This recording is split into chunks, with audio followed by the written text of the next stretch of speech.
계속해서 즉시삼각을 강의해 볼까요? 95페이지죠?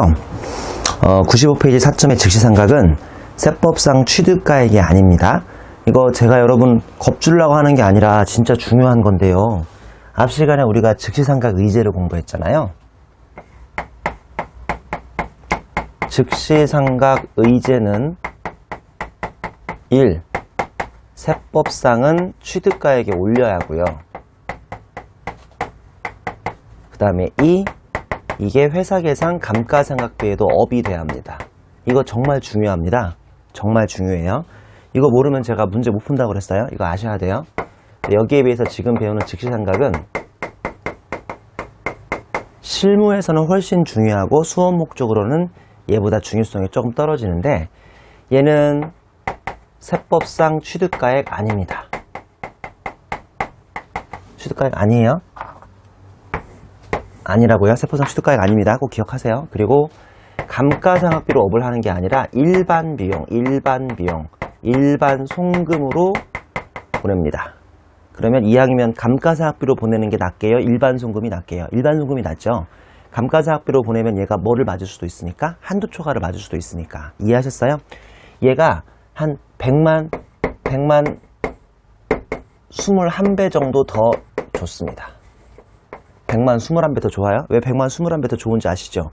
얘가 즉시삼각이 되면 취득가액으로 보내는지 않지는 그렇게 크게 중요하지 않고요. 이거는 그걸 크게 중요하지 않은데 감가상각비로 보내는 것보다 일반 송금으로 보내는 게 훨씬 좋거든요. 훨씬 좋아요. 일반 송금 훨씬 좋은 거예요. 왜냐면 감가상각비 한도 초과 문제가 없으니까. 여러분 그거 참 죄송한 말씀이지만 제가 만약에 여러분을 강사의 능력 부족으로 3번, 4번을 잘 이해를 못 시키고 있다면 별 수 없어요. 외우셔야 돼요. 이거 외우셔야 돼요. 이해 안 되면 외우기라도 하셔야 돼요. 이건 정말 중요하거든요. 감가상각비를 학생들이 어려워하는데요. 감가상각비 어려워하는 이유는 몇 가지가 있겠지만 첫 번째 길어요. 내용이 너무 길어가지고 배우다 보면 헷갈려요. 헷갈리고 두 번째 감가상각비부터 뒤에 나오는 퇴직급여 충당금, 퇴직연금 충당금, 대손충당금까지 소위 빅3 또는 빅4는요. 원래 계산 문제 위주로 출제가 돼요. 계산 문제 위주로. 그러니까 아무래도 학생들이 계산 문제를 어려워하죠. 세 번째, 지금 배우시는 즉시삼각 의제와 즉시삼각을 잘 이해 못하시는 것 같아요. 여러분 이해되는 거죠? 제가 최대한 쉽게 가르치지 않았어요? 특히나 즉시삼각은 시험 문제, 계산 문제에서 그렇게 치명적이지 않은데 즉시삼각 의제는 무조건 계산 문제가 감가상각비에서 나오면 나온다고 보시면 돼요. 이거는 무조건 나와요. 다시 한번 정리합니다. 머리가 그렇게 나는 많이 못 외운다, 못 따라간다, 그럼 이건 외우지 마세요. 차라리 이걸 무조건 외우세요. 즉시삼각 의제는 세법상 취득가액에 무조건 올리셔야 하고 감가상각비에 회사계산 감가상각비에 업을 시켜야 하기 때문에 나중에 세법상 한도 초과의 우려가 커집니다. 한도 초과의 우려가 커져요. 자, 95페이지 끝에 두 줄이죠.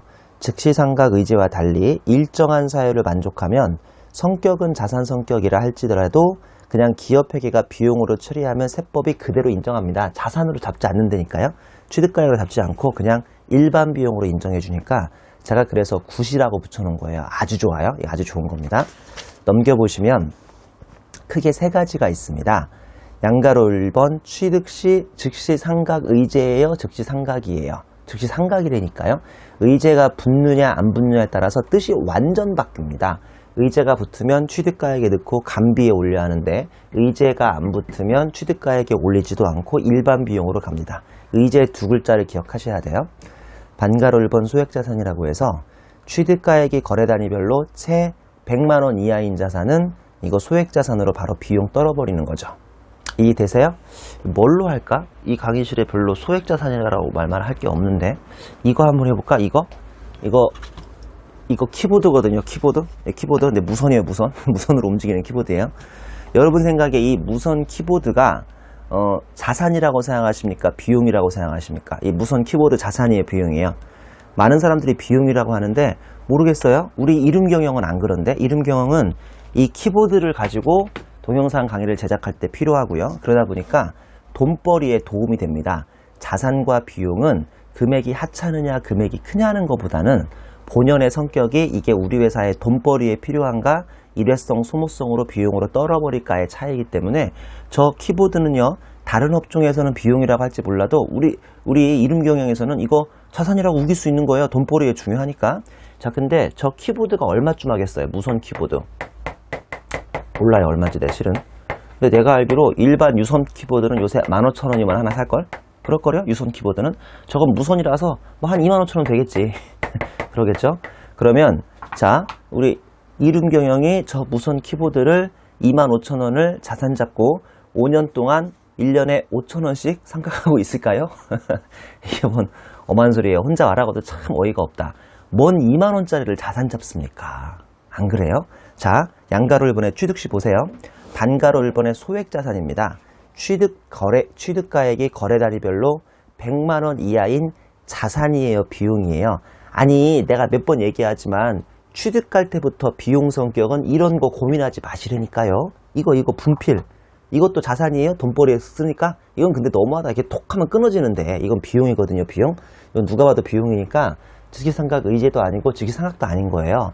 둘 다 누가 여기 오는 거냐면 원래는 자산 성격일 뻔 했는데 뭔가 비용 처리를 기업회계가 시도할 때만 일로 오는 거니까 다시 한번 읽어봅니다. 소액자산이라고 해서 취득가액이 거래 단위별로 100만원 이하인 자산인데 단 다음의 경우는 또 비용 처리하면 안 되고 끝까지 자산으로 봐요. 그러니까 무슨 말씀이냐면 아무리 자산 성격이 있다 하더라도 너무나 2만원, 3만원, 뭐 5만원, 15만원, 26만원짜리도 자산 잡으면 너무나 회사 회계 처리가 힘들어지잖아요. 그런 걸 어느 세월에 자산 잡고 어느 세월에 감가상각을 해나갑니까? 그래서 이렇게 100만원 이하인 자산이면 금액이 하찮다고 보기 때문에 비용 처리를 해버린다는 뜻인데요. 단 다음의 경우는 자산으로 본다고 돼 있죠. 1번 고유 업무의 성질상 대량으로 보유하는 자산, 2번 사업의 개시 또는 확장을 위하여 취득하는 자산. 이 두 개는 어쩔 수 없이 100만원이 안 되더라도 그냥 자산으로 보내기로 했습니다. FM대로요. 예를 들어 볼까요? 그리고 우리 대학에 보면, 대학이나 이런 강의실에 보면 책걸상이 있잖아요. 책걸상이 그 한 세트가 100만원 넘어요, 안 넘어요? 이번 엄한 소리예요? 그게 100만원 넘을 리가 있습니까?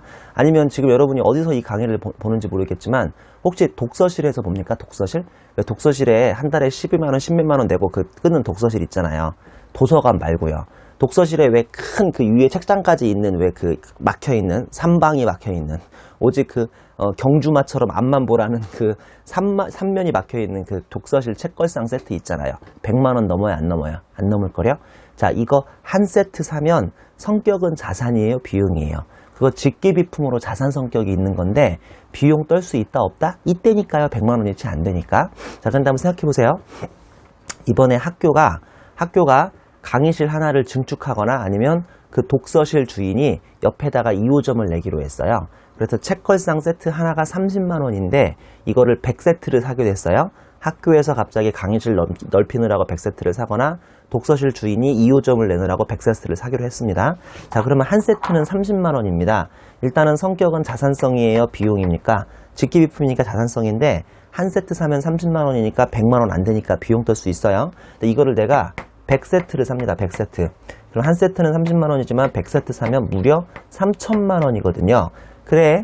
근데 한 세트가 100만 원이 안 되잖아. 나는 그러니까 3천만 원을 비용 떨래 라고 할 강심장이 있을까요? 이건 조금 이상하지 않습니까? 그럼 만약에 1000세트를 산다고 쳐요. 그럼 무려 3억이 나가거든요. 근데 하나당 단가가 100만 원 안 되니까 비용을 떤다? 이건 좀 약간 말이 안 되죠. 넌센스라고요. 그게 바로 동그라미 1번, 2번인데요. 고유 업무의 성질상 대량으로 보유하는 자산 또는 사업의 개시 또는 확장을 위하여 취득하는 자산은 너무나 큰 금액이 한 번에 나가요. 아무리 한 건이 100만 원 아니라 하더라도 이럴 때는 비용 떤다, 자산 잡는다. 다시 원칙대로 자산을 잡습니다.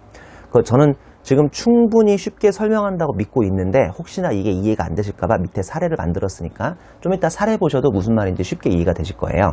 자, 이번에는 반가로 이번에 단기 사용 자산입니다.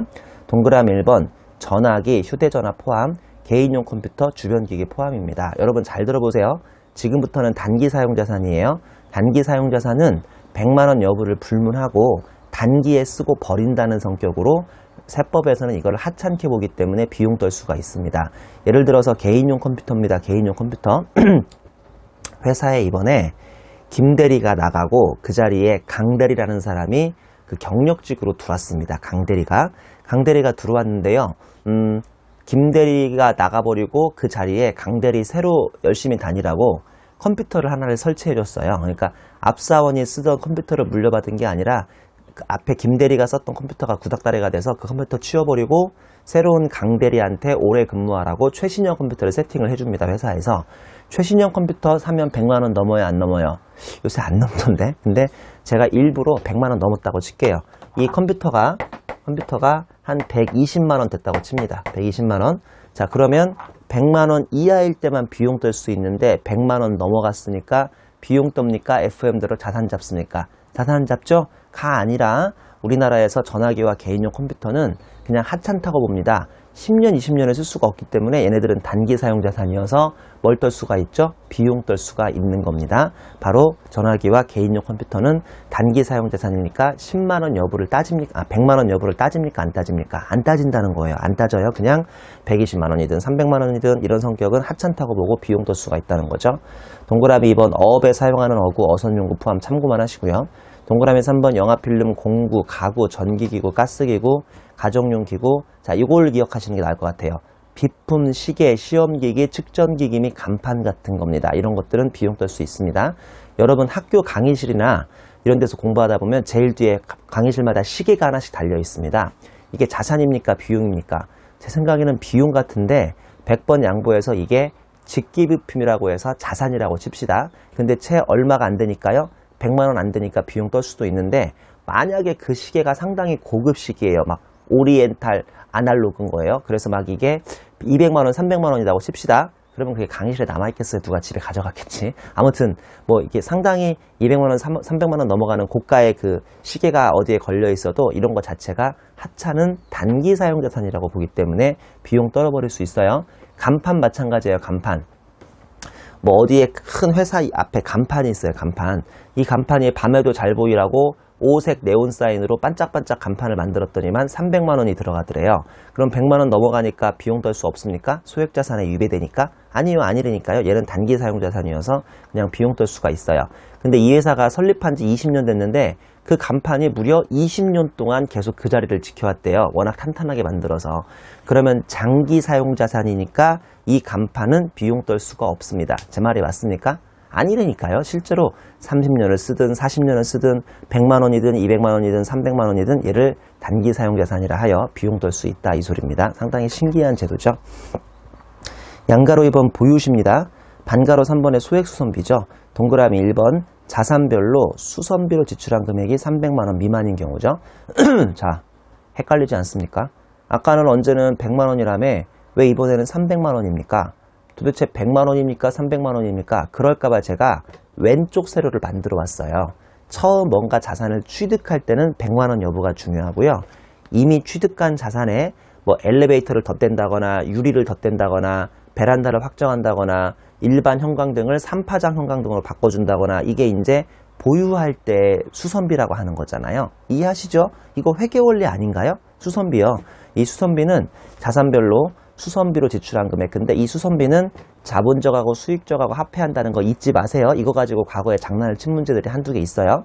다시 즉시삼각 의제하고 즉시삼각은 제가 무슨 성격일 때만 고민하라고 했나요? 자산 성격인가요? 비용 성격인가요? 자산 성격일 때만 고민하라고 그랬는데 특별히 이 규정은 자산별로 수선비가 300만원 넘는지 안 넘는지가 중요한데 그때 수선비는 자산 성격인 자본적 지출과 비용 성격인 수익적 지출을 합해서 300만원을 판단한다는 걸 꼭 기억하셔야 돼요. 뭔 소리인지 모르겠죠? 밑에 사례 있으니까 조금만 참으시라니까요. 사례에 다 나옵니다. 동그라미 2번 자산별로 수선비로 지출한 금액이 직전 사업연도 종료일 현재 재무상태표상 자산가액의 5%에 미달하는 경우입니다. 자, 이 5%도 나름대로 중요한데요. 전기 자산가액인데 취득가액에서 감가상각 누계액을 빼서 5%에 미달하는지 여부를 판단합니다. 이거 나름대로 중요한 건데 이따가 제가 사례 동그라미 4번에서 한번 소개해 드릴게요. 자, 그리고 동그라미 3번 3년 미만의 기간마다 주기적인 수선을 하는 경우 용광로 내벽은 용광로가 워낙 활활 타오르니까 2년에 한 번씩 내벽을 바꿔야 한대요. 이게 아무리 용광로의 내용연수를 증가시켜주는 자본적 지출의 성격이 있다 하더라도 이것도 비용으로 떨 수 있다 이겁니다. 상당히 신기한 규정들이고 아주 시험에서도 자주 물어보는 빈출되는 유형이니까 반드시 구분을 하셔야 합니다. 근데 이것도 물어보지만 실은 이게 훨씬 더 중요합니다. 훨씬 더.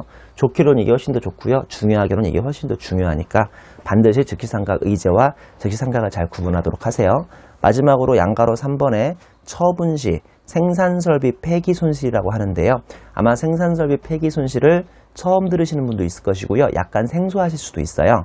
자, 내용을 보시면 시설 개체 기술 낙후예요. 시설 개체는 시설을 다른 걸로 교체한다는 뜻이고요. 그냥 시설 교체라고 이해하시면 쉽고요. 기술 낙후는 말 그대로 그 기술을 더 이상 안 쓴다는 거죠.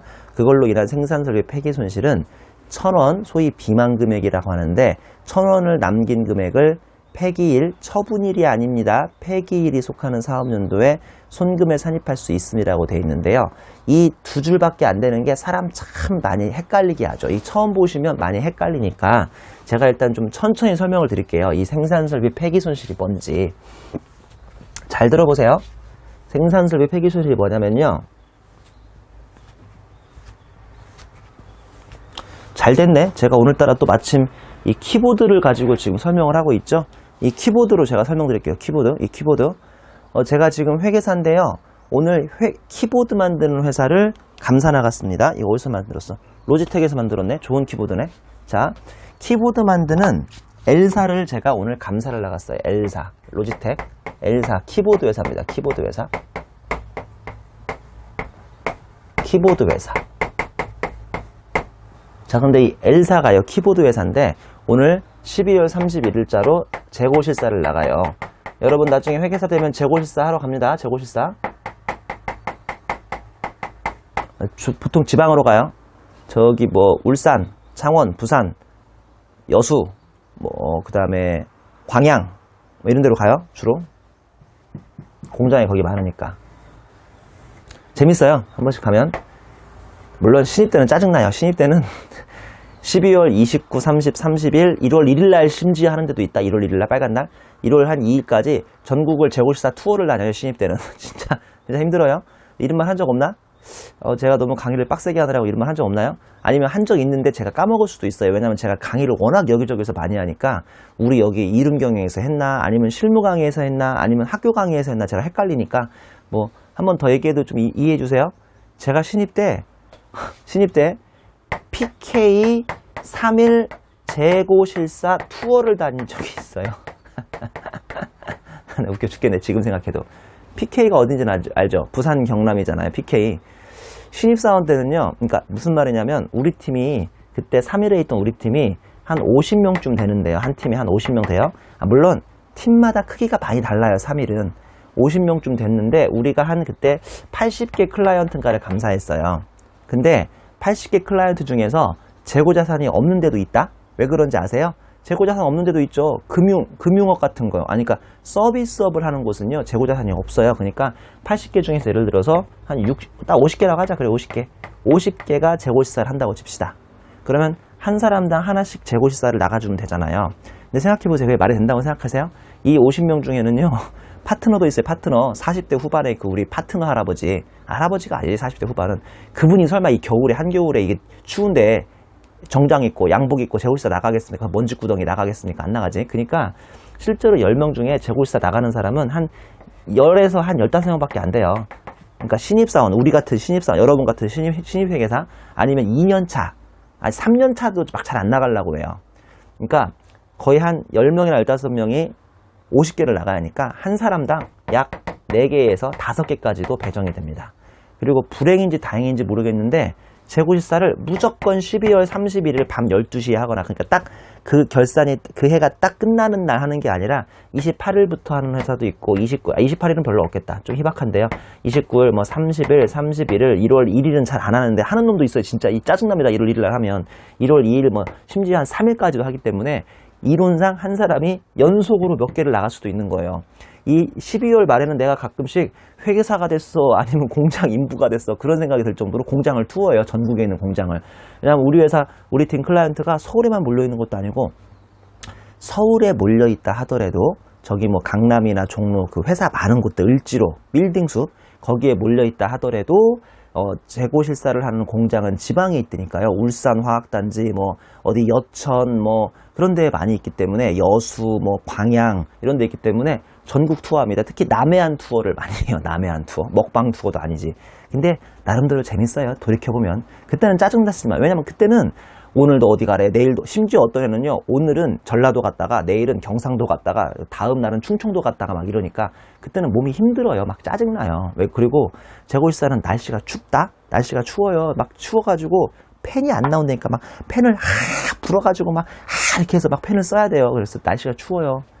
한 번은 PK 투어로 갔는데, 윗사람이 인찬이가 나한테 그러대. 야, 이명기사, 너 29, 30, 30일 날 2박 3일 좀 재고일사 좀 다녀올래? 그럼 다녀올래가 뭐야? 다녀와야지. 윗사람이 시키는데, 신입 때는요. 어디 가면 됩니까? 29일 날은 창원 가, 창원. 그리고 30일 날은 양산 가라. 양산 아세요? 부산 바로 옆에 있는. 그 다음에 31일 날은 울산에 좀 가야겠는데. 고맙네. 왜 고마운 줄 알아요? 나름대로 동선이 나와요, 동선이. 이렇게 하면 동선이 나와요, 나름대로 동선이. 이게 우리나라 지도인 거 알죠? 너무 간단한가? 여기 포항 있잖아요. 창원이 여기 있어요. 양산이 여기 있어요. 울산이 여기 있으니까 이게 이렇게 돌란 소리 이렇게 돌라고. 그래서 돌았죠 뭐, 돌리니까. 나도 정말 돌아버린 줄 알았네. 이게 돌았어요. 이렇게 한 바퀴. 도는데, 지금도 기억이 나는 게, 29일, 30일까지만 해도 스무드 했어요, 스무드. 근데 31일 날 제대로 걸렸어요. 울산 이 회사가 재고가 안 맞아요. 재고가 안 맞아가지고, 여러분 재고일사 가면 재고 맞게 안 맞게요. 즉 장부에 있어야 하는 재고하고 실제 재고하고를 보는 걸 재고일사라고 하는데, 실제 재고실사 나가면 장부랑 재고랑 맞게 안 맞게요? 맞을 리가 없지. 어떻게 맞겠어요? 사람은 실수도 하고 쥐가 갉아먹기도 하고 그 다음에 뭐 태풍 홍수에 좀 젖어가지고 뭐 어떻게 폐기도 했을 텐데, 근데 우리가 가기 전에 다 맞춰놓는다. 재고를 일반적으로 다 맞춰놔요. 재고일사 가기 전에. 그 전날이나 전전날에 밤새가지고 장부에 맞게 다 재고를 맞춰놔요. 뭐 폐기할 건 폐기해버리고 장부에서 떨어버린다거나 아니면 한 두세 개 부족하면 옆 공장에서 빌려오기도 합니다. 그러니까 재고는 맞을 수밖에 없는데 여기가 재고가 안 맞는 거죠. 나 집에 가려고 밤 8시 비행기 끊어놨는데, 울산만 해도 비행기가 있으니까. 근데 재고가 안 맞아가지고 계속 뭐 문제가 생겨서 세고 어쩌고 하다가 8시 비행기 못 타버렸네? 그래가지고 어떻게 합니까? 그 뒤에 비행기가 없는데 별 수 없이 밤 10시 정도에 고속버스로 올라왔어요. 고속버스. 근데 지금도 그게 기억에 남는데 뭐 운치 있더라. 나름대로 운치 있는데요. 고속버스, 우등고속버스 요새 이렇게 좌석 제치면 뒤로 좀 많이 제쳐지거든요. 그걸 제치고 집에 오는데 저기 어디더라? 충청도 어디를 지나오는데 드디어 새벽 0시. 그러니까 1월 1일에서 그러니까 12월 31일에서 1월 1일로 이렇게 시간이 바뀌는 새해를 맞이하게 됐네요. 고속버스 안에서. 그러니까 고속버스 우등에서 좌석 제치고 이렇게 가만히 누워서 하늘에 있는 달과 별을 바라보면서 어머나 새해가 됐네. 나의 1년차 회계사가 이렇게 끝나는구나 라고 제가 경험을 했던 그 기억이 지금도 눈에 선하네요. PK 3일 투어.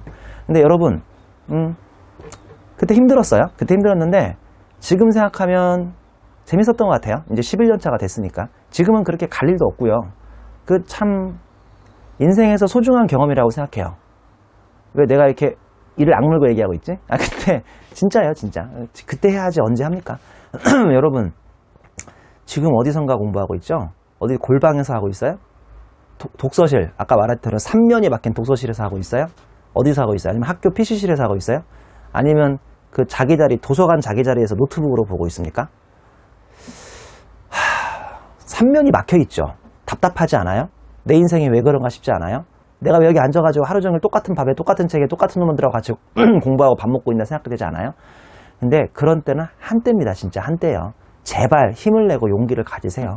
여러분 지금 아직 20대죠. 물론 늦게 시작하신 분은 30대 있어요. 그리고 세무사 준비하시는 분은 40대도 있는데 설령 40대라고 합시다. 요새 수명이 100세예요. 100세.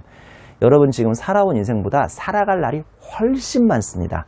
제발 큰 꿈을 가지시고요. 큰 꿈 가지시고 오늘 나 하루가 죽을 때까지 이렇게 하다 끝난다고 생각하지 마세요. 제 주변에 공부하다 죽은 사람은 없으니까. 그러니까 이 한순간은 금방 지나갑니다. 정말 금방 지나갑니다. 저도 지금 회계사 11년차 돼서 여러분한테 감히 강의를 하면서 이런 말 하는 게 참 좀 부끄러워요. 실은 가끔씩은 쥐가 뭐라고 이런 말을 하고 있어. 근데 저도 정말 엊그제 같은데 공부했던 게 무려 11년이나 됐네요. 근데 11년도 진짜 빨랐는데 생각해보면 여러분 힘을 내시고 공부 열심히 하세요. 다 한순간입니다. 한순간. 근데 이왕이면 그 순간이 합격으로 끝나야지 뭐 이렇게 안 좋게 끝나면, 그래도 물론 과거는 미화되기 마련인데요, 가급적이면 합격으로 끝나기를 제가 진심으로 기원합니다. 그러려면 제 공부 열심히 저랑 잘 따라와야 하고요. 세법에서 마스터부터 하셔야 돼요. 오케이? 자, 이게 지금 어디라고 할까? 그 문제에 있던 울산에 있던 그 L사의 키보드 제작 현장의 공장이라고 칩시다. 조감도입니다. 조감도. 여기 라인이 4개가 있어요. 라인 1, 라인 2, 라인 3, 라인 4 4개가 있습니다.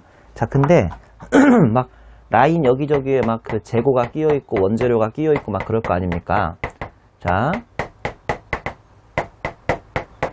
그러면 회사 담당자와 내가 이 안전제일 그 노란색 모자 있죠? 안전제일 노란색 모자. 저 같은 사람은 참 그 안전제일 모자도 안 어울리더고요. 좀 머리가 커가지고 그 회계사 세무사가 되려면 여러 가지 요건이 필요하지만 모자도 맞아야 돼요. 안전제일 모자가. 그 안 맞더만 나는 너무 커서 머리가. 여기쯤 막 재고를 세고 있는데 여기 어디에 라인 3에 엄청 큰 기계를 이렇게 큰 검은색 비닐이나 천으로 이렇게 쌓아놓고 있어요. 가려놓고 있어요. 뭔가 좀 회계사 세무사의 전문가적인 의구심에 뭔가 문제가 있죠? 이게 뭘까요? 저 같은 이제 짬밥을 가진 회계사들은 재고시세를 잘 나가지도 않지만 나가면 이런 걸 위주로 봅니다. 재고를 뭐하러 세요? 다 맞는데, 아니면 다 맞춰놓을 텐데, 재고는 거의 맞다고 가정하고 이런 걸 봐요. 그 공장 같이 저를 인솔하는 분한테 이게 뭡니까? 하고 물어보니까 그분이 뭐라냐면, 회계사님 아시겠지만 저희가 키보드 회사 아닙니까? 예. 근데 저희가 몇 년 전까지만 해도 타자기를 만들었어요. 타자기 일부를 만들고 키보드 일부를 지금 만들고 있대요. 타자기라고 아시죠? 예전에 따닥따닥 타자 치는 거. 타이프라이터라고 하던가, 타이핑 라이터, 타이프 친다고 하잖아요. 근데 이제 그 타자기가 요새 계속 기술이 떨어져요. 왜냐면 요새 웬만하면 노트북이나 키보드에다가 그걸로 워드 작업을 하지 누가 타자를 칩니까? 그래서 최근에 동남아에만 조금 수출됐었는데 동남아마저 타자기를 안 쓴다고 더 이상 수주가 안 들어오네요. 그래서 얘를 지금 안 쓰기 때문에 곧 없애버려야 하나, 즉 폐기 처분을 해야 하나 고민하고 있다고 하죠. 이게 바로 시설 개체 기술 낙후로 인한 생산 설비 폐기 손실입니다. 그러면 이 기계를 뜯어버릴 거 아닙니까? 우리가 일반적으로 뜯는 것을 폐기라고 불러요. 폐기. 기계를 뜯어낸다고요. 그리고 하루 이틀이나 한두 달 있다가 엿장사한테 고물값이라도 받아야 할 거 아니에요. 이걸 처분이라고 부릅니다. 여러분, 제가 요거를 자세히 설명하는 게 이유가 있어요. 이거 가지고 시험 문제에서 장난을 많이 쳐요. 출제 교수님들 그러시면 안 돼요. 근데 이걸로 장난을 많이 친다고요. 자, 폐기하고 처분하고 며칠 사이 안 걸릴 수도 있어요. 즉 오늘 월요일날 폐기하고 빨리 엿장수 불러가지고 금요일날 처분할 수도 있죠.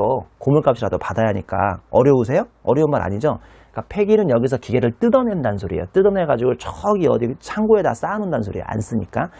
그게 폐기고, 처분은 그것을 고물값이라도 받기 위해서 엿장수한테 판다는 거예요. 이거 엿장수한테도 팔아서 고물값이라도 받아야죠. 어떻게 하겠어요? 애들이 장난감으로 갖고 놀겠어요, 이거를? 이런 기계를? 그러니까 어떻게든 처분할 텐데, 처분하면 처분이익이 나오거나 처분 손실이 나올 수도 있죠. 이해하셨어요?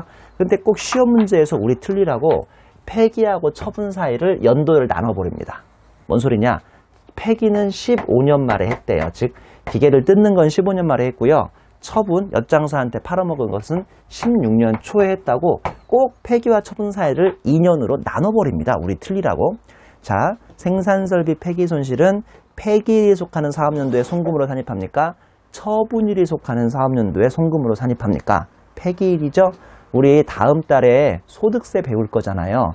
소득세에 사업소득이라는 게 있어요. 사업소득. 그 소득세 사업소득에서는 이것도 한번 또 나오는데 그때는 폐기일이 아니라 처분일, 즉 연도로 얘기하면 2016년에 비용 떨라고 되어 있기 때문에 이걸 아주 자세히 설명하는 겁니다. 이게 상당히 중요합니다. 자, 여러분, 그리고 1,000원의 비만 금액을 남기라고 했는데 제 기억에 이 비만 금액은 처음 나오는 것 같진 않아요. 두 번째 나오는 것 같은데 아닌가? 여러분이 그런 표정을 지을까봐 제가 페이지를 불러드리겠습니다. 이건 내 책이니 내가 다 어디 나온지 알죠. 페이지 42페이지 2점 가보실래요? 페이지 42페이지 2점 가보시면 평가차손의 송금 산입 시기라고 해서 두 번째 줄에 있지 않아요? 장부가액의 시가총액이 1,000원 이하인 때는 1,000원으로 남겨놓으라고 하고 이걸 제가 비망이라고 했거든요. 우리 법인세의 비망, 그러니까 비망은 잊지 말고 1,000원은 남겨놔보자. 혹시나 그 재고가 나중에 어떻게 될지 모르니까 장부에 1,000원마저 떨어버리면 장부에 그 재고 그 줄이 지워져 버릴 거 아니야. 완전히 딜릿이 되니까 딜리트가. 그래서 일부러 1,000원을 남겨놓는 비망이라고 하는데 법인세의 비망이 정확히 4번 나옵니다. 그때 한번 아까 40 몇 페이지인가 나왔고요. 이제 곧 금방 3개가 더 나와요. 그래서 총 4번 나옵니다. 두 번째 비망이 지금 1,000원이 나왔습니다. 생산섭의 폐기손실에. 어때요? 좀 이해되세요? 제가 나름대로 높아심에서 즉시상각 의제와 즉시상각이 워낙 중요하니까 천천히 설명했고 여러분 주의를 환기시키려고 PK 3일 먹방 투어, 재고 투어도 설명드렸는데 잘 이해되시는지 사례로 한번 확인해 보겠습니다. 사례. 다음의 금액을 기업회계가 비용 처리하는 경우죠. 세법상 처리를 보자는 거예요. 여러분 다시 지금부터 사례 풀 것들을 기업회계가 자산 잡았습니까? 비용 처리했습니까? 당연히 자산 성격을 자산 잡으면 이렇게 사례에 나오겠어요? 안 나오겠어요? 안 나오겠죠. 자산 성격을 자산 잡았다는데 누가 뭐라고 합니까? 지금부터 보는 것은 자산 성격을 기업회계가 비용 잡았기 때문에 우리가 한번 고민해 보는 거거든요. 자, 동그라미 1번입니다. 책걸상 세트를 30만 원에 취득하고 비용 처리합니다. 책걸상 세트는 자산이라고 잡을 수 있음에도 불구하고 100만 원이 안 되니까 30만 원에 취득하고 비용 처리했대요. 이거 즉시상각 의제입니까? 즉시상각입니까? 즉시상각이죠. 왜냐하면 채 100만 원이 안 되는 소액자산이니까. 이해하시는 거죠? 그러면 문제 있어요? 없어요? 아무 문제 없어요. 세무조정도 할 필요 없고요. 감가상각에 올릴 필요도 없고요. 아무것도 할 필요 없어요. 그러니까 너무 좋은 거예요. 즉시상각이. 동그라미 2번 학원업을 개시하면서 책걸상 세트 30만 원짜리를 100세트를 취득한다. 비용 처리했어요. 이건 좀 잘못한 거다. 왜냐하면 한 세트가 100만 원이 안 된다고 할지 몰라도 이거 100세트 사면 무려 3천만 원이다. 즉 동그라미 1번 저 위에 있던 동그라미 1번에 고유 업무의 성질상 대량으로 보유하고 있고요. 대량으로. 아니면 동그라미 2번 사업의 개시 또는 확장을 위하여 취득한 한 번에 많이 사는 자산은 어쩔 수 없이 자산 잡으셔야 돼요. 왜냐하면 가로 열고 소액자산의 예외사항이기 때문이죠. 이해하셨죠? 동그라미 3번 회계팀에서 사용할 개인용 컴퓨터를 120만 원에 취득하고 비용 처리했습니다. 요거는 손금 인정됩니다. 왜냐하면 100만 원 여부가 중요한 게 아니라 개인용 컴퓨터나 전화기 이런 것은 소위 비품, 시계, 간판 이런 것은 단기 사용 자산이라고 해서 하찮게 금방 쓰고 버린다고 가정하기 때문이죠. 꽃표시에 보시면 단기 사용 자산은 대여 사업용 비디오 테이프 등이 아니라면 금액에 제한 없이 손금 인정이 가능하다고 되어 있죠. 동그라미 4번 기계장치에 대한 수익적 지출과 100만 원과 자본적 지출 100만 원을 모두 비용 처리했습니다. 다시요. 이거 자본적 지출만 하는 거 아니라고 그랬어요. 그 기계에 대한 그 수익과 비용, 수익적 지출과 자본적 지출을 다 더하라고 그랬죠. 기계장치, 수익적 지출과 자본적 지출을 다 100만 원을 모두 비용 처리했습니다. 두 개 더하면 300만 원 넘어요? 안 넘어요? 안 넘죠. 안 넘으니까 비용 처리할 수 있어요. 우리 확인사살 한번 해볼까요? 자, 전기에 얘가 재무상태표상 취득가액이 5억이고 감가상각 누계액이 4억이래요. 그러면 남은 장부가액이 얼마예요? 1억이죠? 1억에 몇 %까지도 괜찮더라? 1억에 5%에 미달하면 괜찮은데 1억에 5%면 얼마죠? 500만 원 미달이잖아요. 그러니까 문제 없네. 문제 없죠? 그래서 근데 동그라미 5번은 기계장치가 전기말 재무상태표 취득가액 5억, 감가상각 누계액이 4억인데 수익적 지출 100만 원하고 자본적 지출 400만 원을 다 비용 처리했대요. 그러면 돼요? 안 되죠. 수익적 지출은 되지만 자본적 지출은 자산 잡았어야 하는 거 아닙니까? 아무튼 모두 비용 처리했는데 화살표 보시면 자산 중 즉시상각 의제래요. 의제. 처음 나왔네. 얘는 즉시상각이 아니에요. 즉시상각 의제예요. 의제. 처음 나왔어요. 지금 이 사례 중에서. 왜냐하면 수익적 지출과 자본적 지출의 합계액이 300만 원 미만이 아니고요. 자산의 5%에도 미달하지도 않잖아요. 왜냐하면 이게 지금 장부가액이 1억인데 5%면 딱 500만 원까지는 되는데 얘가 미달해야 하는데 미달하지 않고 넘어버렸으니까 얘는 300만 원도 넘었지 5%도 넘었지 하니까 두 번 다 걸리는 거예요. 두 번 다. 이거 실은 둘 다 걸릴 필요 없이 하나만 그러니까 둘 다 그러니까 1번 미만이거나 아니면 5%에 미달하면 소액수선비를 할 수 있는데 얘는 뭐 둘 다 넘어버렸으니까 할 말이 없죠. 얘는 자산 잡았어야 하는 겁니다. 즉 즉시상각 의제가 되는 겁니다. 동그라미 6번 기술락후로 생산설비 장부가액 1억을 폐기하고 비용 처리했습니다. 비용 처리 인정되는데 1,000원은 남겼어야 하니까 9,999만 9천원까지만 했어야 하니까 왜 1억을 다 했냐? 그래서 안타깝지만 손불 1,000원 해주셔야 돼요. 손불 1,000원. 이거 손불 1,000원 해야 돼요. 손불 1,000원을 해서 이 1,000원은 남겨놓으셔야 한다는 겁니다. 됐죠? 자, 챕터 8.3의 삼각 방법 및 삼각 범위액입니다. 여러분, 여기까지 잘 따라왔어요? 몇 페이지 했어요? 하나, 둘, 셋, 넷, 5페이지 했죠? 이제 5페이지밖에 안 했는데 벌써 지치면 안 돼요. 여러분, 97페이지 챕터 8.3의 삼각 방법 및 삼각 범위액에 1점 말고요. 2점. 감가상각 방법별 삼각 범위의 가로 열고 한도액 있죠? 양가로 1번 정액법 넘기시면 양가로 2번 정률법이 우리 8장의 하이라이트입니다. 하이라이트. 그러니까 하이라이트를 이렇게 면전에 두고 벌써 지치시면 안 돼요. 예의가 아니에요. 예의가. 지금부터 8.3 진행하는데 2점에 양가로 1번 박스하고 양가로 1번 박스는 별표 칠하시고 무조건 암기입니다. 무조건 암기. 물론 제가 이해를 할 수 있게 이해부터 도와드리고 암기시켜 드릴 텐데 일단 무조건 암기부터는 꼭 하셔야겠습니다. 암기하셔야 돼요. 1점의 자산별 감가상각 방법인데요. 얘는 쉬워요. 얘는 부담없이 보세요. 양가로 1번의 유형자산과 양가로 2번의 무형자산입니다. 당연히 수업 목적으로 유형자산이 훨씬 중요하고요. 동그라미 1번 건축물. 혹시 아셨어요? 건축물이 건물과 구축물이 합성을 해요. 건물과 구축물을 건축물이라고 불러요. 구축물은 제가 뭐가 없다고 그랬어요? 지붕이 없는 게 구축물이거든요. 자, 건축물은 쉽습니다. 우리가 어떻게 감가상각 하겠다고 방법을 신고하든 신고하지 않든, 즉 가운데 세로이든 오른쪽 세로이든 건축물은 죽었다 깨나도 정액법이니까 쉬워요. 상당히 쉬워요. 정액법.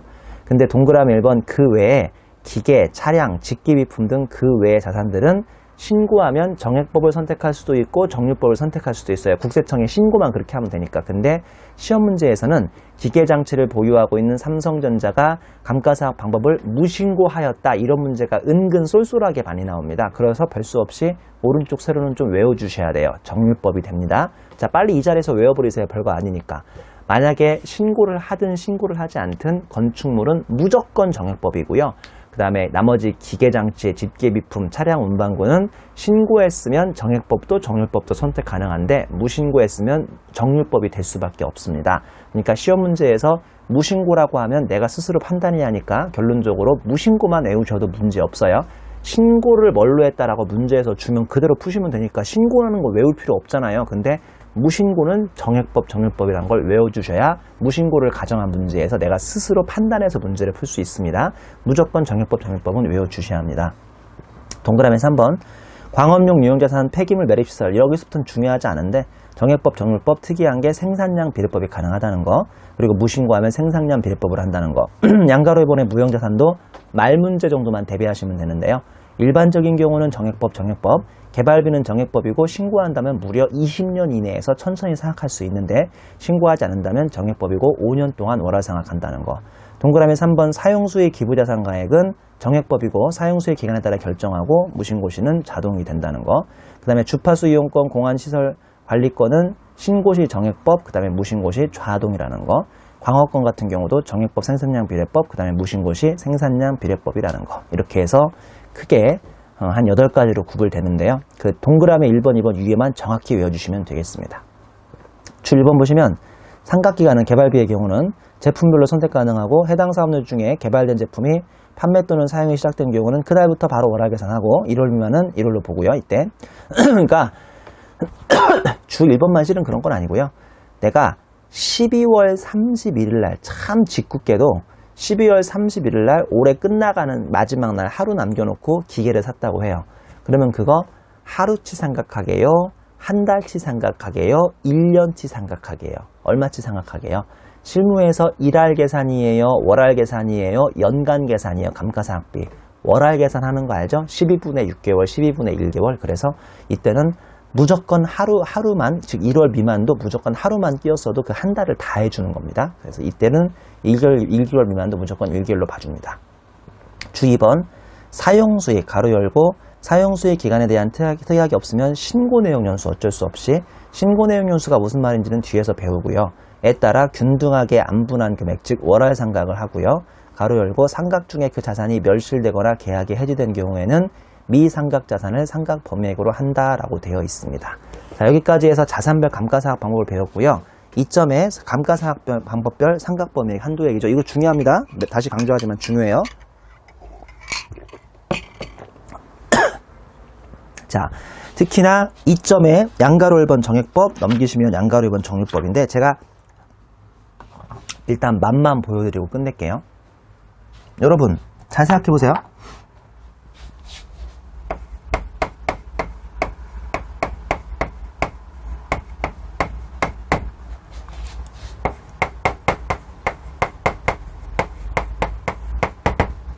어렵다고 생각하지 마시고 회계원리를 한번 머릿속에 한번 열어보실래요? 회계원리? 회계원리가 정액법이 장부가액의 상각률 곱합니까? 취득가액의 상각률 곱합니까?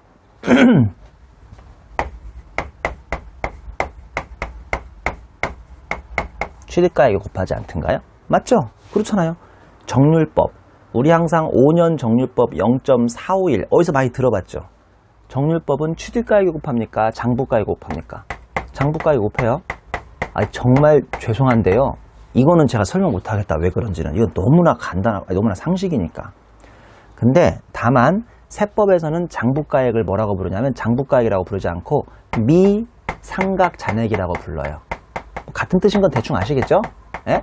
예? 같은 뜻이에요. 장부가액이나 미상각잔액이나 여기에 각각 곱하기 상각률, 여기에 곱하기 상각률을 곱해버리면 됩니다. 기업회계에서요. 세법도 마찬가지입니다. 그러니까 기업회계에서 이렇게 각각 취득가액의 퍼센트, 미상각잔액의 퍼센트 또는 장부가액의 퍼센트를 곱한다는 것만 잘 기억하시면 박스에 나오는 97페이지 양가로 1번 정액법 박스와 98페이지 양가로 1번의 정률법 박스를 할 수 있어요. 충분히 할 수 있어요. 여러분 겁먹지 마시고요. 이거 여기까지만 일단 강의하고 계속 이어서 강의하겠습니다.